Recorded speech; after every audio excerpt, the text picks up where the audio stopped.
Don't say that. Oh, no. Behind home plate, we bringing it to them all day. All day. You know what's up? Welcome to Birdland. Win or lose, we bringing it to you always. Always. You know what's up? Welcome to Birdland. Orange or black, we rebuild the pack. No matter where we at, you know we coming back. Section 336, we on this, so tune in. You know what's up? Welcome to Birdland. Yeah, yeah. Welcome to Birdland. You know what's up? Welcome to Birdland. Birdland. Now, here come the boys from Section 336.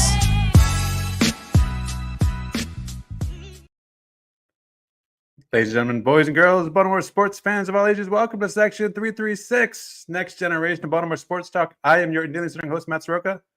As always, I'm joined by the button lever, Josh Soroka. Hey, Matt. Just getting ready for another hurricane down here. Oh, yeah, Milton's on the way. Josh, how... Yeah, Milton doesn't sound that bad. Just the name. No. I haven't watched any news about it. Is it bad? The thing I saw a few minutes ago was if there was a such thing as a Category 6, it would be a Category 6. Oh, man. I saw that it's the worst hurricane they've measured since Katrina. But this is hitting the East Coast, and you're on the West Coast of Florida, right? This is hitting the West Coast of Florida, and then coming across the state. That's what I meant. Yeah, the West. I am closer to the East Coast. Yes, that's what I meant. So the latest projections show it a little bit south of me for the eye. But they have closed schools here for Tuesday, Wednesday, and Thursday. Already? Oh, my. Already. And the local news or whatever, not news, government. The government has said that they will announce some evacuations tomorrow if things continue, and that if you're in sections A, F, and something else, you should be starting to prepare to evacuate. I am on the line of section A to section F. Seriously, yeah. So. I mean, I know there's a ton of people from St. Pete and Tampa's already right now. They're going to get the direct hit. It's going to go over a bunch of land, but I am 2.5 hours from Tampa. Okay. Well, we got open rooms here, Josh. I know. Someplace to go. Your wife already messaged this morning. Welcome. Oh, did she? Oh, she well, she should have maybe cleared that with me. So I appreciate that. So no, if we evacuate, we will probably go to Kelly's parents. But I have sent Mike O'Mara your way. Oh, not really. Mike O'Mara is welcome. He's welcome here. Right. Yeah, I'm in his family. So, yeah. Matt, it was fun having you this morning on the Mike O'Mara show. Yeah, for those people who don't listen to both 336 and Mike O'Mara, you might want to check out Monday's episode because I appeared on the Mike O'Mara show for the opening 15-bit. Was it odd for you to come on a podcast not to talk about the Orioles? Yeah, it was a little bit odd. And I was like I was thinking about it that morning. Like there was no prep or anything. I had no idea. Yeah. And the show is so general, right? You have no idea where Mike is going to take the interview. No, you just have you no were idea. Online. All right. You were online this morning in the green room or whatever. You saw our pre-show meeting. Yes. Where it's and then, everyone gives a few topics and then the show starts. And then there was one comment referencing, I'll have to ask Matt about that. And then that one comment, I was like, okay, let me start thinking about that. And that never we never got to it. Yes. Yeah. Yeah. So, but no, it was fun. I enjoyed. I like Mike O'Mara. I like he's just curious. I like him. He's just ask questions. He's a curious person. And Rob is just really, clever and funny and witty. And the listeners enjoyed you and want more of you already.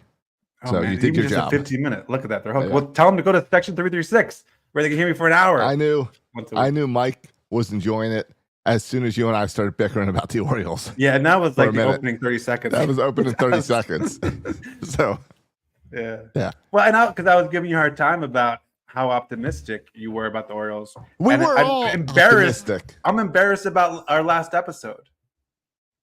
How naive we were. What knuckleheads? Delete that episode. It was man. It's so hard because our last episode we were both so positive. Yeah. And the whole week leading up to the games, I was so positive. And this is after being kind of negative for a month about these birds. Well, but Josh, it wasn't like positive for no reason, right? Our offense was showing signs of life. We had Jordan Westbrook came back, Ramon Arias came back and started to look like this old team again. Colton Cowser was hitting the ball again. Like it had that vibe of, okay, you know, it was a weird, funky summer, but this is the team we were expecting. Yeah. And then I think I'm so glad, by the way, I'm so glad we're doing this a week from when it happened. You know, I was about to text you last week, went on like Thursday and say, hey, how about we knock out a quick like season ending thing?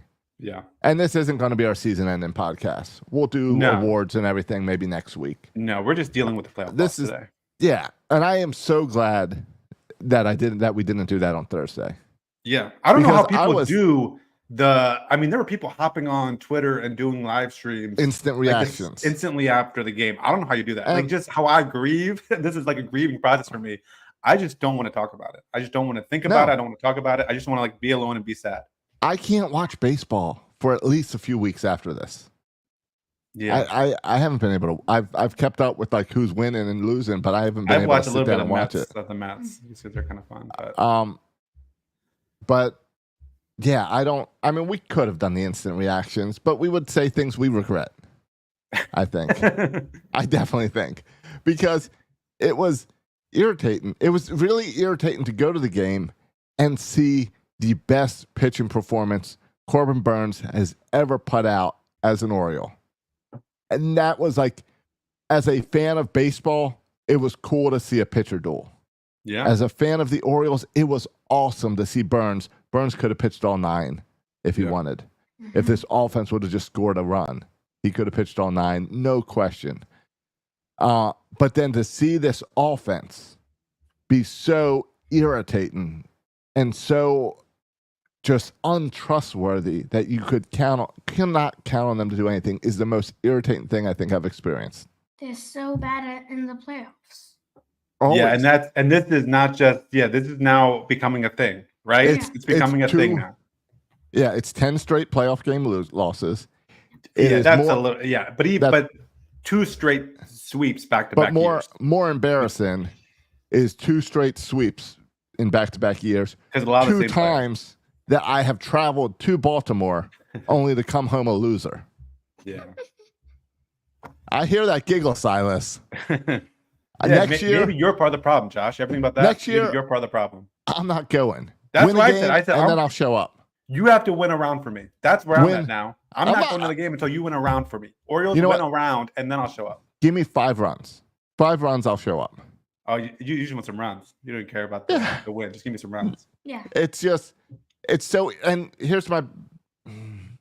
I've got lots of thoughts on direction the Orioles go and everything now.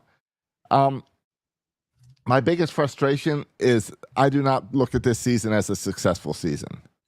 And anyone who's looking at this and saying that, hey, we made it to the playoffs, it was a successful season, the team did well, team was above 500, team got 90 wins, it's a good season. No, because we are now behind schedule.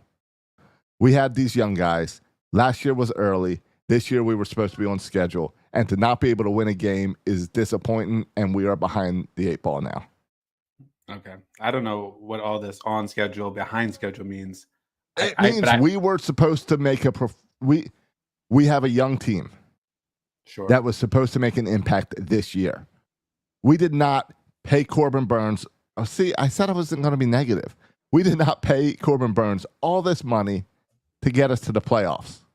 And then for this team and by paying him all this money, really, we didn't pay him DL Hall and Joey Ortiz, two top prospects. We paid him to do what he did. Yeah, we did. Just not to lose. We did. And he did what he did. The rest of the team did not hold up their bargain. I think I am for Corbin. I go into this and I'm like, well, Corbin Burnes showed that he is worth every penny he's going to get this offseason. And I really hope that doesn't price him out.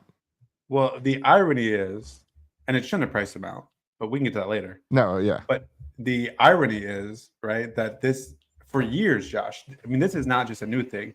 You go back years with this team, and it was like, how are we going to cobble together enough starting pitching, right? Yes. Even in the Buck Showalter era, those days of Bud Norris, right, and Joe Saunders pitching a playoff game, it was like we're just trying to cobble together some Pitching. semblance of 5 pitchers who can pitch for us. Correct. And that was always a weakness, right? That because we couldn't grow the arms, that was unsuccessful, wholly unsuccessful.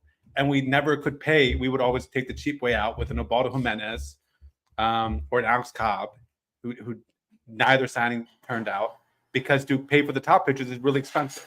Right. And so for those reasons, we could never get top pitchers here. Now we have a top pitcher, and we have 2 top pitchers, right? Eflin and Corbin Burns, both brought in from the outside through trade. Yes. And yet now, in this kind of time where we finally have the starting pitching, now is the time where our offense is inept. I saw And the irony of that is kind of funny, but also infuriating. And right. makes you It's so frustrated. infuriating. Yeah. I saw people wanting to blame the payroll. Okay, there's so much blame to go around. So let's Right. go around. Well, that's what I'm saying. Let's knock out some of these excuses people are saying on the internet. The Okay. payroll. Is this a lack of payroll problem? Is this because we didn't spend the money this offseason?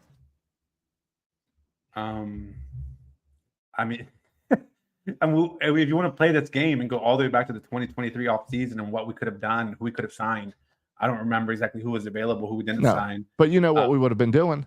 We would have been pushing to sign a big pitcher, like we did with Corbin Burns. Yeah, Because we wouldn't I mean, have been pushing for Soto. We would have been pushing for a big bat in the lineup because we trusted our bats. Yeah, if there was one signing who I was like, oh, I don't know why we didn't go after him more, and that would be Josh Hader. And Yeah. I think he would have helped our bullpen, but that wasn't the problem again in the playoffs. He wasn't going to help us score a run in the playoffs. And then all right, we didn't do enough at the trade deadline. Who was out there at the trade deadline that you wanted that the Orioles did not get? And for me, the only guy out there is Tanner Scott. I would have loved Tanner Scott, but the Padres gave up way more than we would have ever given up. And Josh, we would have been having the same conversation if we had Tanner And- Scott. and that's what I was we would gonna have been a bunch of prospects shorter because Tanner Scott's going to be a free agent too, and same class as Corbin Burns. And we're out in the wild card round, and we gave up all these prospects, and we're in the same spot. we wouldn't have needed him. He might not have even pitched. So he wouldn't have done anything good for us in the playoffs. All right. So it's not. But isn't this, by the way, Josh? Isn't this, by the way, supporting Michael Elias' argument that the goal is not to be a World Series contender, or the goal is not to No. the greatest team of all time? The goal is just to be a good enough team to make the playoffs year in and year out. Isn't that Elias' argument? I think. Yes, except for the one and done. Except for not being able to win a game. But does Josh, not. okay, but Josh, I think Elias would argue, and I think you can make an argument here that the one and done is a matter of a little bit of luck, right? Like it's not because of talent on our team as much as we were slumping a bad week, whatever. I think that's what Elias would argue. Well, and I'll say without some of the offensive injuries of like Westberg, losing Westberg for a month, losing Urias, losing Mateo, those all really stung. Losing Kerstead, those all stung. I think without those injuries, we win the AL East. And we might. And then we don't get swept until the ALDS. We don't get swept until the ALDS. Exactly. Yeah. We at least buy At a least little you bit more get to time. Play a little bit more playoff games. Yeah, exactly. we're It still would in be the playoffs. 3 games instead of 2. Yeah. Yes. So I think there's definitely an argument there that I could see made, but injuries and when you look at the season as a whole, it was definitely an injury problem this year. Yeah. I can understand that. It does not explain why this team could not score runs in the playoffs, But but it no, adds but Josh, to the disappointment of this season. But it's not. It didn't feel like a playoff problem, right? Like it felt No, like that's what I'm saying. That was July, a season problem. August, September problem. Mhm. Right. That was a season problem, and we didn't get the AL East. We got the wild card because of that. And I know that's why you're giving Hyde another year, because he got to the wild card even with all these injuries. Hey, Josh, So- I am proud of you. I am proud of you for going 14 minutes and 34 seconds before mentioning the name of Brandon Hyde on the episode. I'm proud of you. Now, Josh, having said that, this is your space. This is your time. Say what you want about our manager, No, thank you. our leader, captain, my captain, Brandon No, we'll Hyde. see. We'll save that for later. I still think he's not supposed to be the manager, but he lucked into it. But we will move on. Okay. I've complained enough for weeks about Hyde. Maybe later in the show you'll irritate me and I'll have to bring Hyde in. But for now, you wanna I'm know my going thoughts to on take Hyde? the high road. On Elias' What? decision to bring back Hyde? I Do don't. you know my position on this? That you don't care. Is that your No, position? I do care. My biggest position Here we go. is that is not something you announce the day after a disappointing loss. You have to go back and sit and think about that a little bit. Oh, Josh, I would that's have sat exactly at that desk and said, we're going to evaluate everything and we'll get back to you. I think promising that Hyde will be back instantly is the wrong way to handle that. You have to make him feel a little bit of heat, a little bit of pressure. Even if you plan on bringing him back, at least give it a beat. At least give it a beat. Because you don't know. Francona might be available and you can grab him. You don't know. Give it a beat. Give it a beat. All right. I also wonder what homework Elias did before we brought him back. Like, did he talk to players? Right. Did he talk to other people within the organization? Did he talk to Rubenstein? Did he talk to ownership? Yeah. I mean, the first maybe, but did he talk to Adley Rutschman? Did he talk to Gunnar Henderson? Like, and not that they need to make decisions because the players shouldn't be making decisions who's coaching them. But like, you want how was because a lot of our discussion this year, Josh, was like what is the situation in the clubhouse? Is there tension? Right. How's that doing? What was that investigated? Was that given kind of credence, or did Elias just say no? Hyde's my guy. You cannot ask that of the players instantly after that loss. Right. Like, you can't ask them while prepping for the wild card. This is something you ask maybe next week. Right. You have a meeting in November. Like, you have a meeting in November and you have this conversation. No, not a meeting. You just start making a few phone calls. Yeah, phone calls. This week saying, Westbrook, you call up Jordan Westbrook. Hey, I'm so glad you're healthy now. Where did you see a weakness in our coaching staff? Where did you see us as an organization can help you get better for next year? You lead the conversation that way. You see if you don't say, do you want Hyde back? You say, how can we make you better? This, that. You let the player speak, and then you hang up with Westberg. You flip the page over for notes, and you call up Adley. You do the next one. Yeah. Flip the page over. Players, you call Freddie Gonzalez. You call everyone in that dugout. And you call, and part of that call is Corbin Burns, and been like, hey, obviously we'd like to have you back. How can we make that happen? And that's one of your notes. This is all the phone calls you start making this week. I know you can't. I know there's restrictions for when you can sign and what you can sign, but he's your own guy, so you can still talk to him. You make all these phone calls. You take everything taken care of this week. And then you can. There's no need to announce Hyde is returning. Because guess what? What if Corbin Burns is like, I'll come back as long as Hyde isn't the manager? I'd fire Hyde right away. Be like, fine. Yeah. Well, I'd ask why, and then I would assume. Here, Josh. We don't. I know. It's not LeBron, but I would ask why, and I would imagine that he would have a good reason for that, and then I'd say that's a good point. I would call Zach Eflin and say, hey, I heard this. How do you feel about this? And if Zach said, yeah, that's how all the pitchers feel, then I hang up and I fire Hyde. Yeah. So, yes, I think the feedback from the players is important. Yeah. This whole conversation is tricky, Josh. It reminds me, so like in my day job, in my profession, I talk about literacy, and a lot of that is how people read and learn to read and are motivated to read. And there's been this movement over since COVID, like the past 4 years, called the science of reading, where they said the problem is we're not teaching phonics enough. We need more explicit instruction, research-backed reading. And then there's this other side fighting over it. And these science-based people who I agree with most of they say, but like they're so confident that this way works all the time. But we know, Josh, that reading is more complex. Like it works for some people, but it depends. Right. Do they have parents who read to them? Are they paying attention in class? Are they having high interest texting? And look at there's a lot of factors that determine whether a kid learns to read or not. It's not just kind of one way. If you do this way of instruction, they learn. If you don't, they don't learn.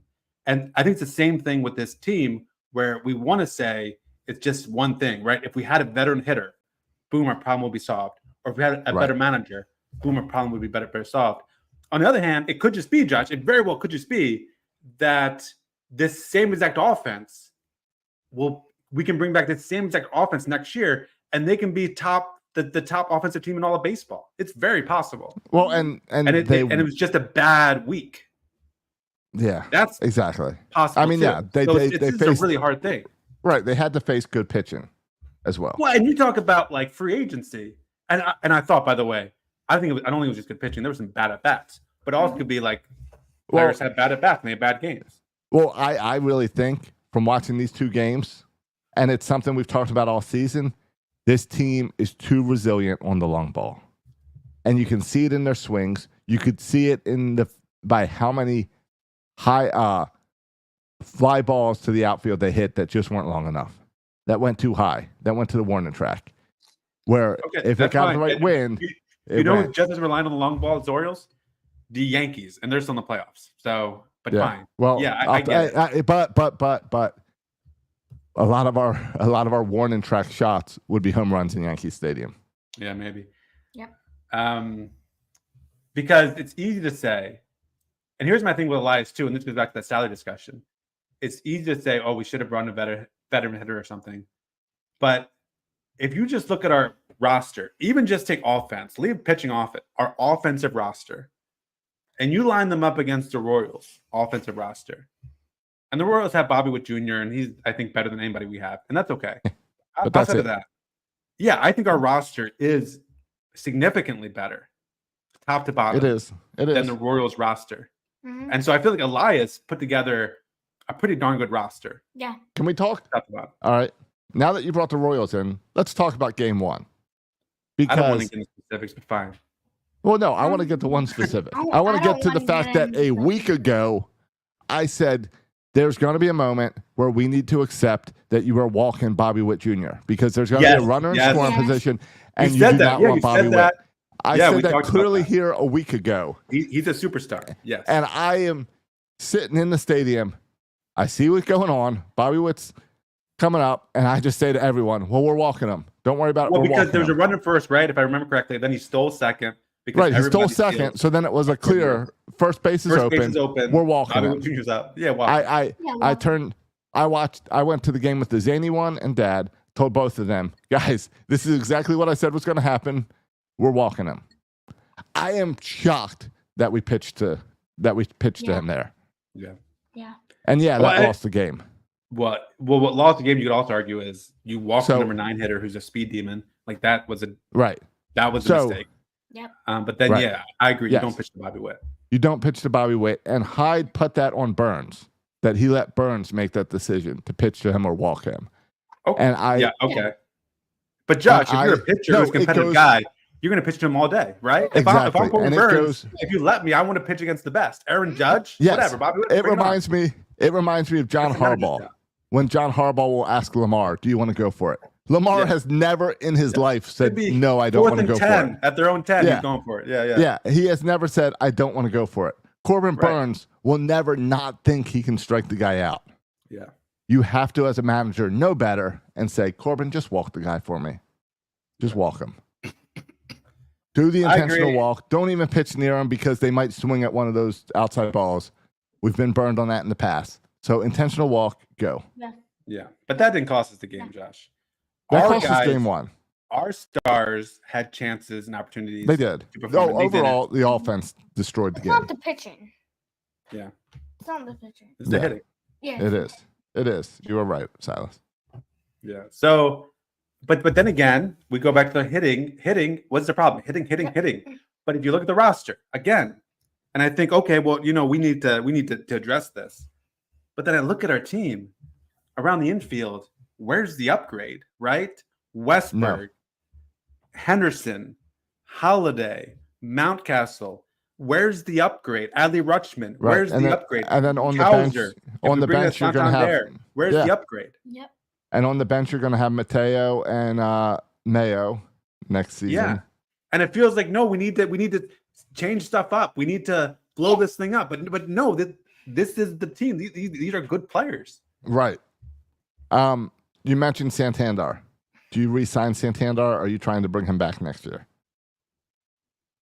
Because Also, you can sign them. he didn't really show up for the playoffs. Your veteran okay, but bat. if we're going to exclude those guys, that's Well, everybody. then we're firing everyone. I get it. But this is your veteran bat. He's there to hit the long ball. Yeah. I mean, how much Josh, of a- can you upgrade over Santander? Yes. Yeah. But Who?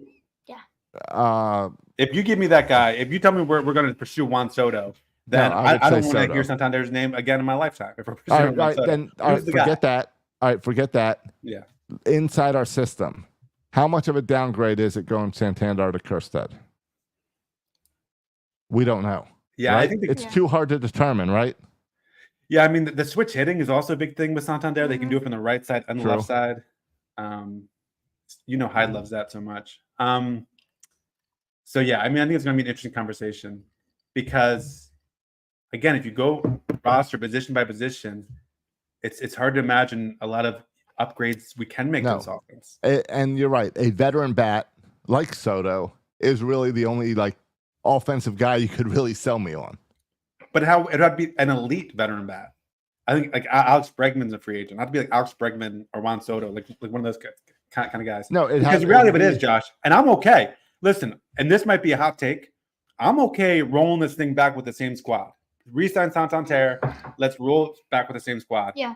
Because the reality of it is, and we might sink or swim like that, Josh. This reminds me of the 76ers, their the trust the process that didn't really work out because Embiid was elite and none of the other players they drafted were very good. And so this is like, these are all homegrown guys, right? Cowser, Santander, I'm not Santander. Yeah, Santander, Rule 5. Rutschman, these are homegrown guys. This is what we tanked for. So let's roll with them. And if it doesn't work out, well, we roll with our guys because we're banking on, and for us to take the next step, Holiday needs to take the next step. Mayo needs to take the next step. Adley needs to take the next step. No, it's and it's that's going to growth. determine the success of this team. I agree with you. When you look at free agent outfielders, Juan Soto has a 14.2 WAR, a ridiculous number on He's WAR. going to make, Josh, I don't know what the number is, probably around $500 million.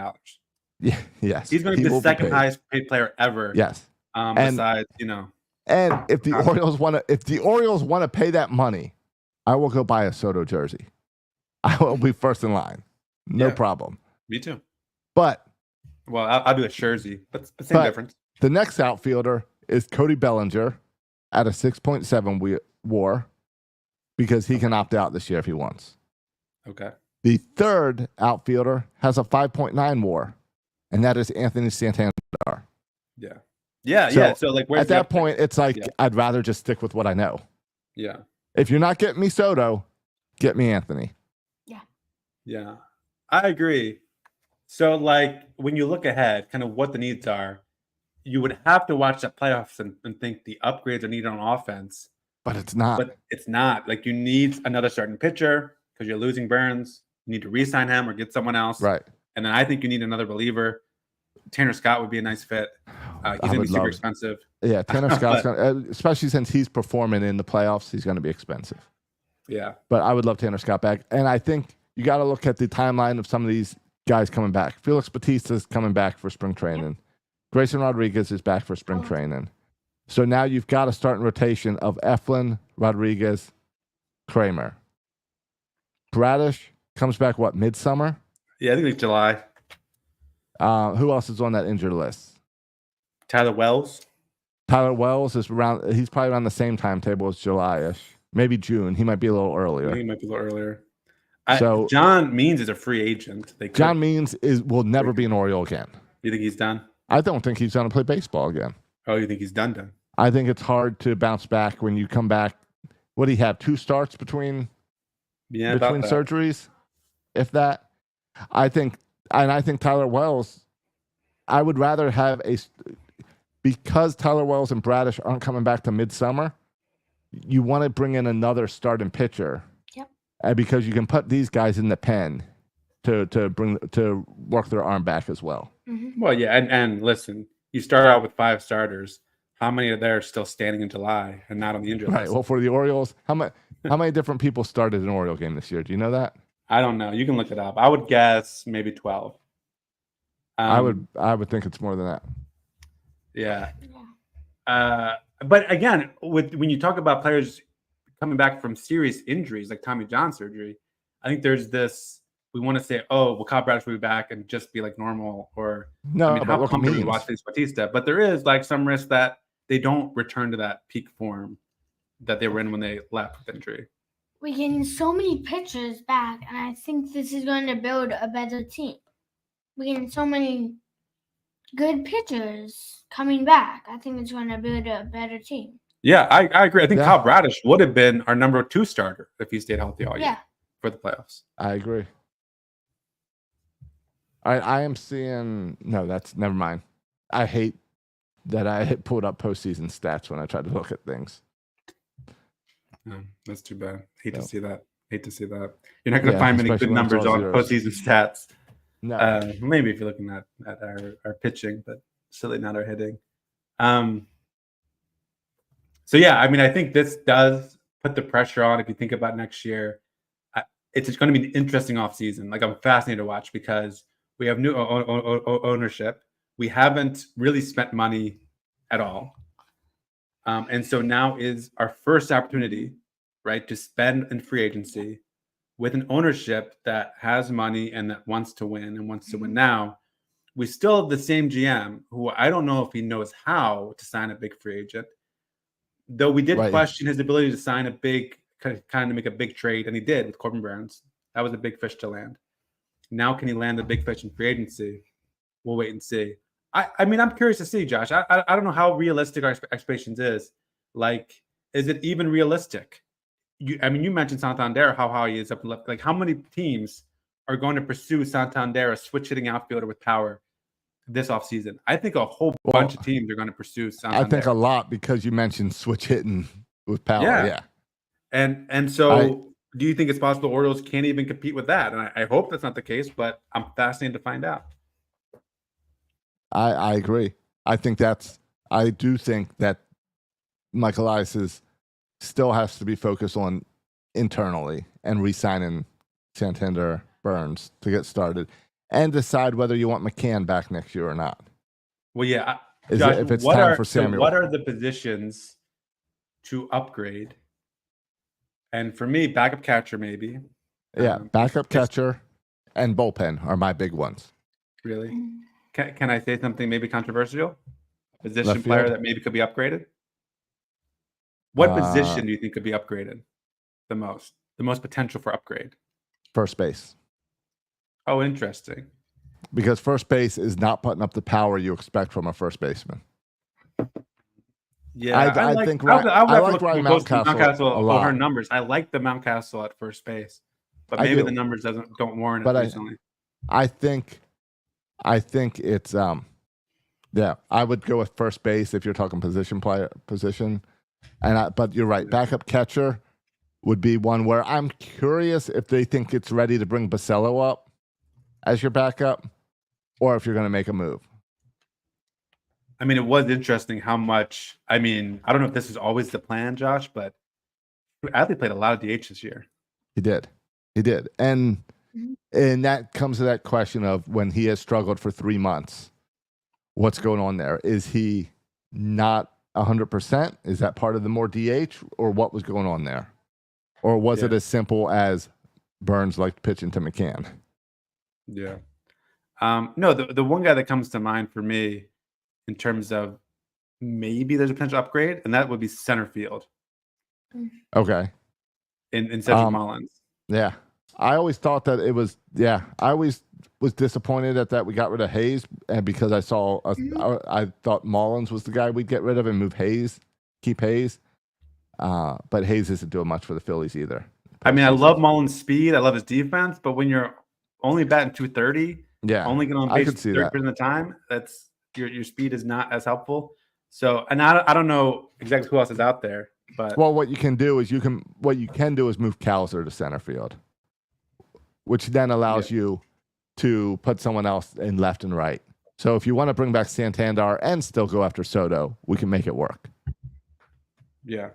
All right, fine. You sold me. The Orioles had 13 starters this season. All right, that was just one off. Can you name them? Can you name all 13? Let me try. All right. We'll start with the easy ones. We'll start with Burns. All right. Eflin. 32 games. Eflin had 9 games. Oh, just 9? Yeah. Regular season. Right. Dean Kramer. Kramer had 24. Grayson Rodriguez. 20. Okay. Now, those are the obvious ones. Now, Yes. now we get to fringe guys. Who's our Oakland boy that we DFA'd? Oakland guy that we DFA'd. Cole Irvin. Yeah, Cole Irvin. 16. Okay. And then we get to John Means has what, 3? 2. No, 2, 4. okay. 4. Okay, 4. 4. Our boy Rogers, we got in the trade deadline. He got 4 as well. He got 4 starts. All right, our boy Rogers. Tyler Wells, he got some starts at the beginning of the season. He got 3. Okay. And Kyle Bradish has some starts. And Bradish had 8. Okay. So now we're up to 9. Yep. Now it gets a little. Oh, of course we have Kate Povich. Povich got 16. Okay. And I think You got 3 guys left. McDermott had 1 start, didn't he? McDermott had 1. All right. Okay. Now you've got one guy who had 24 starts and one guy who had 1 start. Suarez. All right. Yep. Big Al, 24. Yeah, Big Al, by the way. Shout out to Big Al. That was I like Big Al. We're gonna do some awards maybe, in the next episode. Yeah, probably next week. Yeah. Yeah, Big Al deserves some awards here. His journeyman coming from, I don't know, wherever, hanging out in South Korea to here is an incredible Do we have him back next year? I don't know I what the think deal so. is with his contract, to be I'll have honest. to check on I that. assume it was just like a 1-year flyer. All right. But And do you have any guess who the last guy is? is this a reliever who just had 1 start? Or a reliever who He did pitched. like an opener? He started the game. Yeah. He pitched 1.1 innings. And He gave up 1 hit, and he got 2 strikeouts. Josh, reading his line does not help me. So I assume this is a reliever. I don't know. I just can say any reliever. Matt Bowman. What did he say? Yeah. Oh, Matt Bowman. Matt Bowman. I did not remember that. I do not remember this game. Okay. It makes no sense looking at the stat line, but it says that That he must have been started. the second half of the season when Matt Bowman was here, and he had a pretty good season for us too. He's interesting. Yeah, and it makes no sense that he would start 1 game, only pitch 1.1 innings, and get 2 strikeouts. Like, why? There was no reason to pull him. Yeah. Well, because he's At the that point. reliever. It was an opener situation. Yeah, but an opener normally goes longer than 1.1 innings. Yeah, like how come he can go 2 innings? Yeah, it's odd. He must have gotten hurt or something. Yeah. It was the game that Tucker Davidson pitched 5 innings after that. Okay. Oh, I see. Now we got some help in the chat. Yeah, Pigtown is in the chat. Shout out Big Town. Who I didn't realize I followed his stuff on TikTok and on Twitter, and I didn't realize who he was until like last week. So sorry about that. Now I know who you are. It's good to know people. It's good. Yeah. Yeah. So, and I think a lot of that start. It's not like I feel like other years, Josh, we would have that similar number, even bigger than 13. It's be because of incompetence, right? But this year was mostly because of injury. I mean, how many guys did we name that got hurt? Right. And missed time with injury. Yeah. So, and that's what if you would have had Suarez on it was top 5 in starts this year on your bingo card, would not have gotten that one. Yeah, number 2 in starts. Number 2 in starts. Isn't that crazy, Suarez? It is crazy. Him and Kramer tied with 24. Yeah, and that's also what makes this offseason kind of so difficult to go into, because we were totally disappointed with the postseason performance. But then you look at this team and you're okay with everyone. Yeah. That's what It's I'm hard. saying. Like the roster. Just It's look at the weird. roster. And it's hard to say, oh, we need to. Now, I will say, if you're going to criticize Elias for something, I'll criticize him for this, Josh. There is some, what I feel like some little cuteness being played here with guys like Austin Slater, Jimenez. There's some cuteness being played. Can I get these like any fringe of that. guys who nobody else wants and kind of Rivera. get some value out of them. Rivera, like there's some cuteness going on here.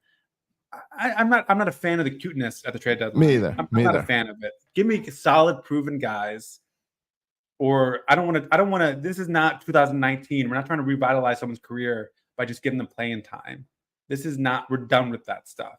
Give me your best, or I don't want you. Now, to be and fair, so I think Elias tries to find value sometimes. And I'm not about that. And to be fair, this cutesy moves were also somewhat desperation moves, because who had on their scorecard for Mountcastle, Westberg, and Urias to all get injured within a week?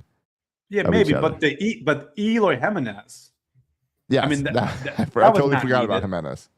Yeah. Or how about Nick Matten? Matten, how long was he up here? Yeah, he was up here for a few cups of coffee, and you have those fringe players. I get, like, you have the season goes a long time, people get injured, and you have to bring people up. But like, I don't know. I felt like he was trying to like revitalize him in his career. Well, it was like it worked with Big Al, it worked with Suarez. So let's see if we can make other people. And and it was they were trying to make the next Delman Young. The Orioles fixed Delman Young. The Orioles fixed Nelson Cruz. And they were trying to find that, and they just couldn't, because you can't. That's random. Yeah. And so that would be my one small criticism with Elias, but I would always go back to this idea of just give me a roster and compare the rosters. Like, I just, like, I know we lost the Royals and we got swept. And so I should say, the Royals are better because they swept us. Yeah. But we won more games all year than they did. Over 162 games, we won more games. Yep. We're better than them in pretty much every statistical category, whether hitting or pitching, whatever. We were better than them. Mm-hmm. And so all of a sudden, because we lost 2 games to them, now all of a sudden we need to blow things up. Wait a minute here. Wait a minute. I'm not ready to say that. Now, I feel like, again, the future of this team depends on, is Adley Rutschman good? Right? Is Jackson Holliday good? Yes. These guys must be great. Well, are they going to be great? Yeah. I think what's curious going into next season is that we've seen Gunnar Henderson progress year to year to year. So I am completely confident Gunnar Henderson is going to come back and still be a good ball player next year. Yep. The question is, what is year 2 Cowser like? What is year 2 Holiday like? Does Adley bounce back from this sophomore slump? These young guys that are the future foundation. We've talked over and over again about how we have a window, and our window is pretty large because all these guys are young at the same time. And all these guys we love. Jordan Westberg had a huge year, and we don't talk about that enough. He had a really big year, a really big progression. Put a damper on it, but yes, he did. Yeah, from last year to this year. So to see that grow into next year is interesting. I think there's some interesting defensive layouts where you got to look at Westberg and Holiday and Henderson, and what's the best way to use them in the infield. Well, I think Mayo is going to be fascinating. Where can Mayo play? Yeah, how does Mayo? Mayo's a corner infielder. Is he a first baseman split? Because he can't split with Mountcastle. They're both righties. Or lefties. Lefties. I mean, he can't split with Jordan because Jordan's a lefty too. Right. Westberg at third. Right. And that's the question. Is Westberg your third baseman, or is Henderson your third baseman? I really like the idea of Henderson at third and Holiday at short. But Holiday made some fumbles this year. You assume that he's going to work on that, and that gets better next year. I think it's very interesting to take these young guys, and now they're putting on muscle. And sorry, Adley gained a lot of weight this year. If you look at the pictures that they put of Adley on the Jumbotron, I don't know about those versus pictures. Adley. I saw a little bit of gut, but I don't know. There is a big gut. Unless he's got some extra padding in there. I saw some TikTok videos of him working out in the summer, though. I mean, or in the winter, in the off season. That was the season before. Oh, that wasn't last season. Season before was the sit-ups in the snow or whatever. In the snow, yeah. I just know Adley put on a bunch of weight this year. And whether it's muscle or not, I saw a gut, and I know he's got a girlfriend that he's doing TikToks with. So I think that's something to talk about. I know it sounds silly. Well, Josh, the whole workout thing is tricky too because, I heard Lamar Jackson, who got too much muscle. Yeah, and this he's year a he had to football take away player. the muscle. I heard that too. And then I heard Jackson Holiday. We talked about Jackson Holiday before. His But- workout routine and how much he was benching. And you look at his arms, like Jackson Holiday got huge. And I didn't really help him find, hit the ball. look, Adley, if you want to put on weight, that's great. Don't put it in your gut. That's not muscle. Yeah, That's unless fatigue. you're a pitcher. You can get away with it if you're a pitcher. Yeah, a pitcher can use that weight to kind of get a little extra power. Okay. Josh A is getting catcher, a head first start baseman, on a this. batter. Josh is getting a on- head start on the spring training photos. Now everyone's going to be clamoring for the Adley Rutschman spring The training postseason Adley Rutschman photos look like Chris Tillman out there. I tried to see if he had his shots fired. catcher's gear on underneath of his jersey. photos. All right. And you think it might have something to do with the girlfriend on TikTok too? Interesting. I'm just saying, no one else is talking about it, but Adley gained weight. Yeah. And people should be talking about it. I don't know. Is that rude? It's not. In football, we talk about people gaining and losing weight. And it's Josh, it's hard to acceptable. tell from a picture Oh, I'll the send you size of the multiple. gut. It's hard in a baseball jersey. And I know the picture because I saw them. I saw the same picture. It's hard to tell. Yeah. Well, let's just say next time Adley wants to make a TikTok with his girlfriend eating Chick-fil-A, I'm going to be judging you if that's not a salad. Maybe they should be workout TikToks. Maybe that's a win-win. Keep the girlfriend, do the TikToks, have them work out together. Apparently, Jim Duquette on the radio today called Adley out for being out of shape. Oh, I'll have to go see if we Now, can find that clip to be see what fair, he said. Jim Duquette, you could also lose some weight. I don't know Jim Duquette. Dan's brother. Yeah, I mean I know who he is, but like if he walked in the room right now, I wouldn't recognize him. I would recognize Dan Duquette just by his laugh. But Yeah. And you know what? Never mind. Jim Duquette looks a lot better than physically than Dan Duquette. Dan Duquette's the one that's got to lose some weight. okay. Yeah, and I think our success is again it's going to be determined on these homegrown talent. Though I tell you what, with Adley, and there's not like Adley has every chance to be successful. I don't think we should jump to conclusions based on half a season. No, right? I think Adley bounces back next year. I do. Yeah. But I think part of that is a weight loss.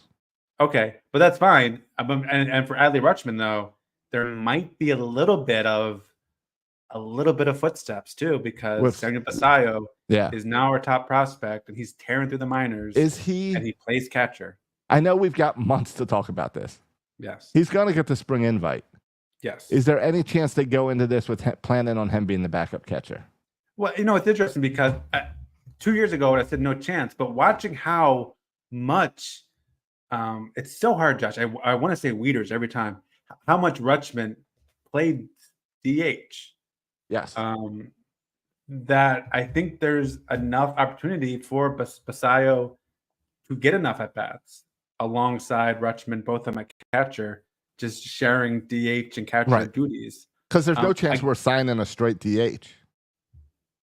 Right, but again, that gets tricky because I think with O'Hearn and Mayo, like you want that DH position Yeah. not tied up with the catcher. And then if you do that, Josh, if you have DH and then a catcher, you're going to probably bring in a third catcher, right? In case something happens to the catcher, Yes. so you don't ruin your DH position. Now, Pigtown is saying that's where you're going to want to bring in a veteran, like they did with McCann, to have a veteran presence in this clubhouse. I know, and that's going to be a lot of talk this offseason, the lack of veteran leadership. And can I Though I ask, tell you what, Bobby Witt hits pretty well for not being a well, veteran. that was my question: is do you need a veteran presence?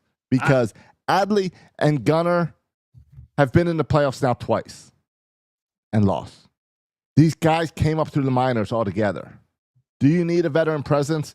And Do you can my need boy? someone who's been successful in the playoffs? Again, does that matter? I don't know. Does it matter that you have someone who's been in the playoffs before and has been successful? I don't think it does. I think I don't it's know. about getting these kids in the right headspace. I don't think you need the veteran because these guys have been in a few years. They've got that presence. But they've only lost, Josh.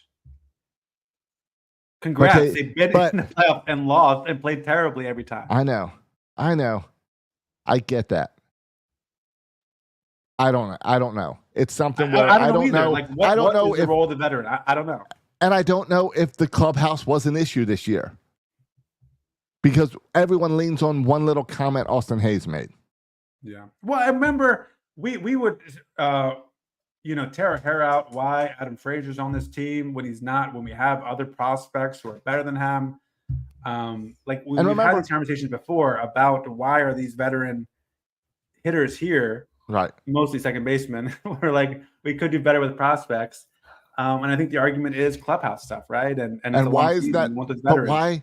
why is that not Cedric Mullins and Anthony Santander? Well, at this point, it could be, right? And at this point, it could even be guys, hopefully like Jordan Westbrook and Henderson are slowly emerging those roles too. Right. But again, they haven't done it in the playoffs. I mean, I was watching the Padres game when they just beat the Dodgers, and I saw Manny Machado calling like an impromptu meeting in the dugout and getting everybody together and giving them a pep talk. And I don't know if they went on to whoop up on the Dodgers because of the pep talk, but like they got the veteran leadership there, right? With the Manny Machado and Tatis and guys who've been around for a long time. I mean, our guys have been around for 2 years. And they just have lost in the playoffs all the time. So, I mean, I don't know. But remember, these guys also, they did win in Norfolk together. I know it's a smaller stage, but they won a championship together. Same guys together. So maybe the key is forget veteran leadership at the catcher. Bring up Buck Britton as your bench coach. No, you're going back to Buck Britton. So then when it all falls apart, you can fire Hyde in May, and you got a guy you're okay with. Yeah, Josh, does this season? I mean, if you go back and check the tape to the off season to like I guess we have to revisit our bold predictions. If you go back and listen to our bold predictions and our previewing the 2024 season, I think we were so optimistic. Not just about this season, but about the next 2, 3, 4, 5, 6 years. Number one farm system, plus all the good players we have. Does what happened this year in the playoffs, but also just kind of the deterioration of our offense throughout the summer, does this change for you? Maybe not even next year, but just kind of big picture where this team is going and headed? Not at all. And Really? that's the weird part. Yeah, not at all. Because we're going to do a preview show. We're going to make our predictions in February, March, whenever we do it. And I'm going to tell you the same thing. We're going to the playoffs. We're going to win the World Series. Gunnar Henderson, MVP. I'm going to say the same stuff because it didn't work this year. But I still believe in the same guys. The only thing that gives me pause is I believe a little bit less in the same guys. I still do, but I believe a little bit less in the same guys. I'm talking about I have question marks now about Adley Rutschman, about Jackson Holliday, about Heston Kjerstad, about Kobe Mayo. I have more question marks now than I did at the beginning of the season. And so I wonder about those question marks. I wonder about their development. I wonder if they're going to be as good as everyone says they're going to be and as good as we think they're going to be. And if they are, we're going to be in good shape. But if they aren't. My bold prediction for this season was 98 wins. Okay. So I think if we didn't have the injuries, we would have surpassed that. Okay. Now we'll Josh, injuries happen to all baseball teams. You can't just say I would have been right if not for injuries. But I mean, we were the number one wildcard team. It wasn't a dumpster fire of a year. It was, and I think we had. I'll tell you this. You're right. I do trust Adley. I need Adley to prove it. I don't have any faith in Adley right now, and it's probably the gut. But Holiday came up disappointed, came back up, kind of showed a little. I projected Holiday, I think, for Rookie of the Year. So yes, I'm going to have the same expectation of Holiday next year. But if he starts to struggle, I'm going to completely give up on him. As far as excitement, hey, let's get rid of him. But you're right. It's going to be hard. Holiday was so hyped up as this amazing player, and we saw a little glimpse, but not enough to be excited about next year for Holiday. Yeah. It's wild to me. It blows my mind. And I know Buck Showalter always said this, like that jump from AAA to the majors is hard. And I get that. I still can't really understand how you can be dominant. We're talking about Mayo and Kjerstad and Holiday, dominant at AAA. Like, this is not even fun anymore because it's just too easy. And then come to the majors and not be able to hit it all. Yeah, I don't really understand that. Yeah. Well, not Kjerstad, but with Mayo and Holiday. Kjerstad was hitting a ton of dongs in AAA. Well, because he didn't get the consistent playing time, Josh. That's my argument. If he would have been played more consistently, he would have put up the numbers. Excuses for the guys you love. So here's fingers crossed that Santander does not resign with the Orioles. So Kerstedt can be an everyday left fielder. Well, I think we also saw Kerstedt DHing a lot more on this team. We did not realize how much Adley was going to DH. Yeah, he took up some DH spots too. Mm-hmm. Yeah. So, I mean, and I guess I don't know. You also don't know, like, do they view Kerstedt as a platoon guy? Which I hope they don't, but maybe they do. But yeah, so it's going to be really interesting to see what we do this offseason, because I would argue there's not a ton of needs, but I think the outside view and the perception is going to be like we need to make some significant changes. But I don't know if that's true, but we'll see. Yeah,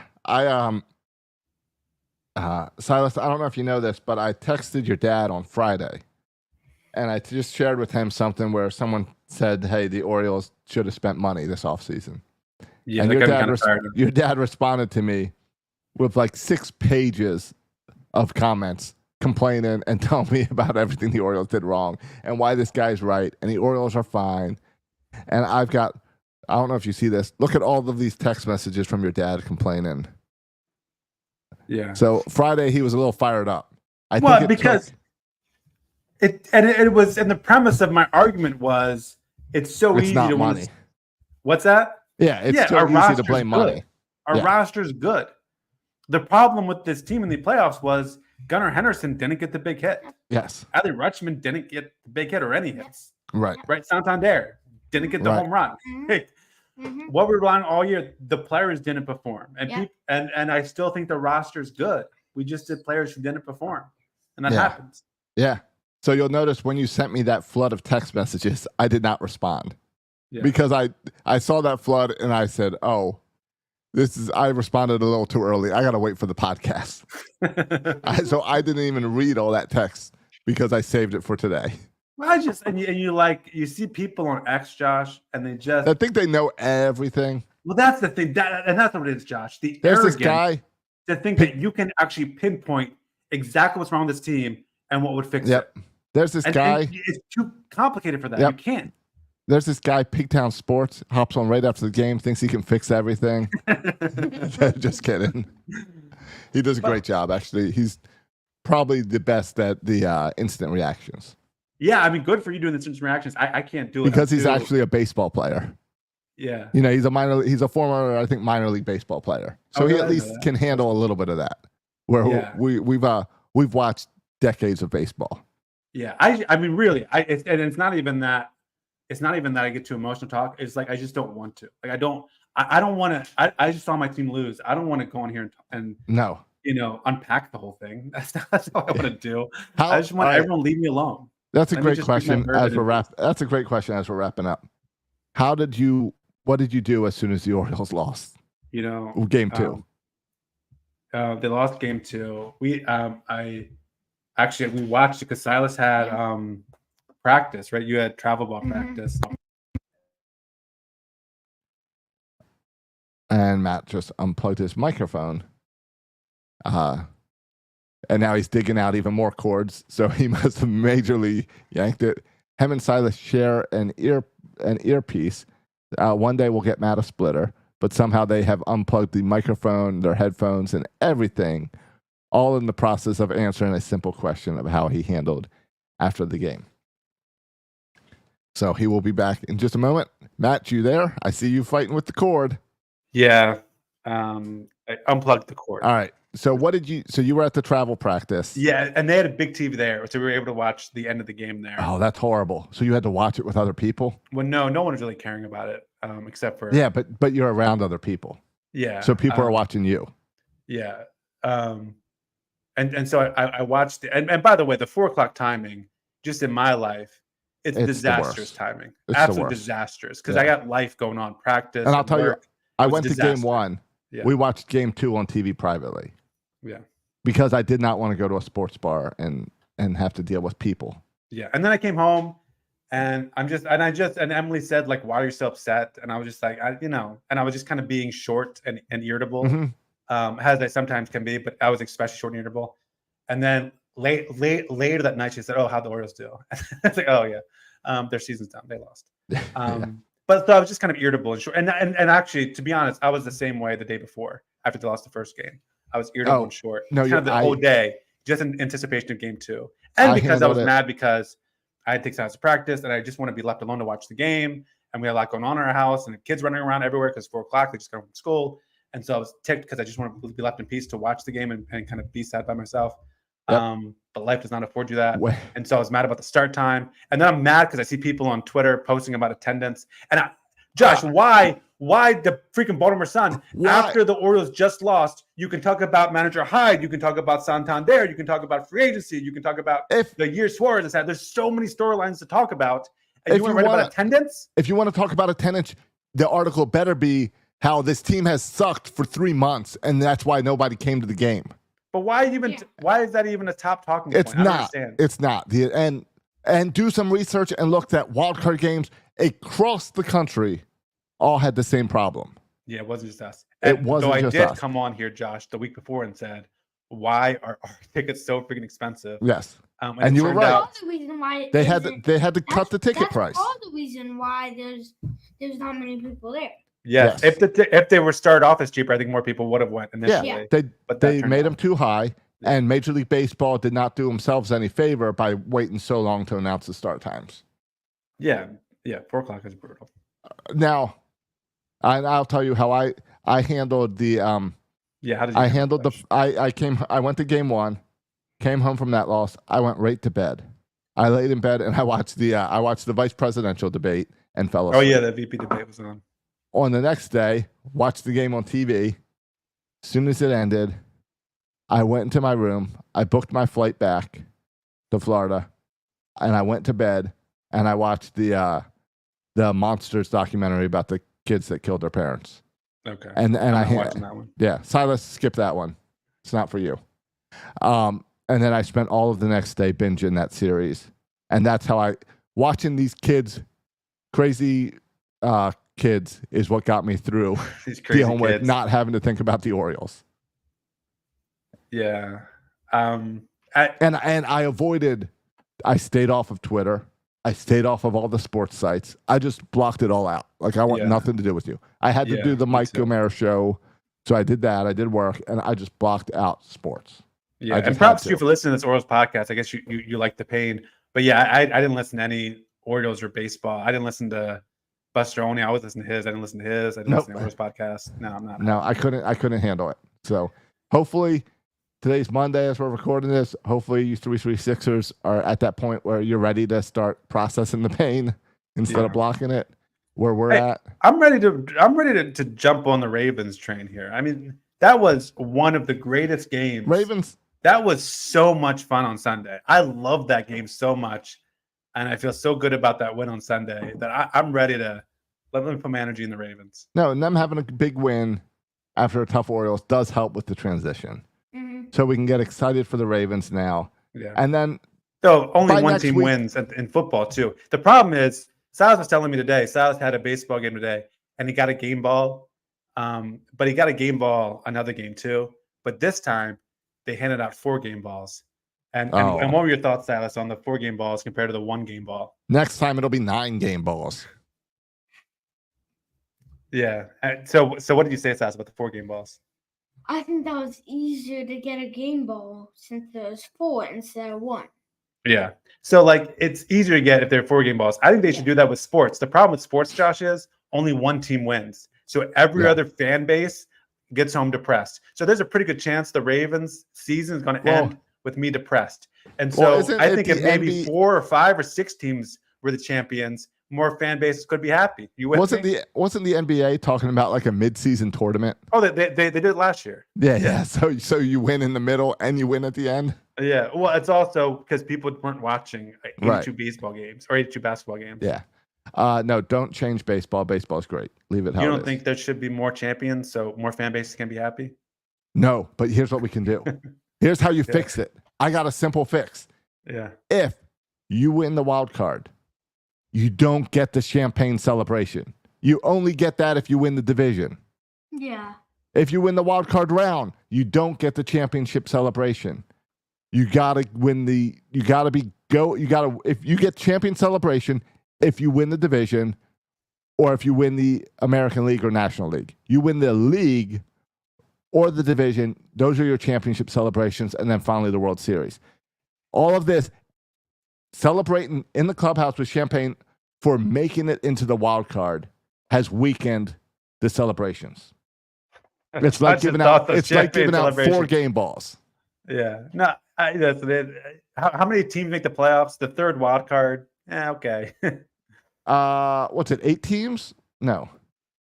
6. Yeah. It's 6 8 teams. 8 It's on 12 each side. total. 12 total. Yeah. Because you have 3 division total. winners and 3 All wild right. cards. So 1/3.